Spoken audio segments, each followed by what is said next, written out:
ಅಪ್ಪ 100 ರೂಪಾಯಿ ದುಡಿಯುವಾಗ ಹೊಟ್ಟೆ ಬಟ್ಟೆಗೆ ಕಮ್ಮಿ ಇರಲಿಲ್ಲ, ನೆಮ್ಮದಿಗೆ ಕೊರತೆ ಇರಲಿಲ್ಲ. ಇನ್ನೊಬ್ಬನ ಆದಾಯ ನೋಡಿ ಹೊಟ್ಟೆ ಉರಿತಾ ಇರಲಿಲ್ಲ. ಅಪ್ಪನ ದುಡಿಮೆಯ 10 ಪಟ್ಟು ದುಡಿದರು. ಈಗ ಸಾಲದಿಂದ ಮುಕ್ತಿ ಇಲ್ಲ. ಕೋಟಿ ದುಡಿದವನಿಗೂ ಬಂಗಲೆ ಕಟ್ಟಿದವನಿಗೂ ನೆಮ್ಮದಿಯ ನಿದ್ದೆ ಇಲ್ಲ.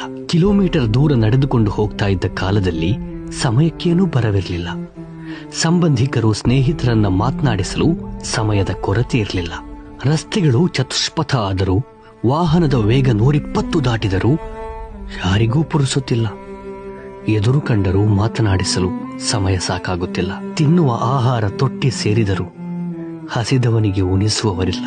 ಮಣ್ಣಿನಲ್ಲಿ ಆಡಿ ಅದೇ ಕೈಯಲ್ಲಿ ಹೊಟ್ಟೆ ತುಂಬಾ ತಿಂತಾ ಇದ್ದ ಕಾಲದಲ್ಲಿ ರೋಗಗಳ ಹೆಸರೇ ಗೊತ್ತಿರಲಿಲ್ಲ. ಆಸ್ಪತ್ರೆಯ ದಾರಿಯೇ ತಿಳಿದಿರಲಿಲ್ಲ.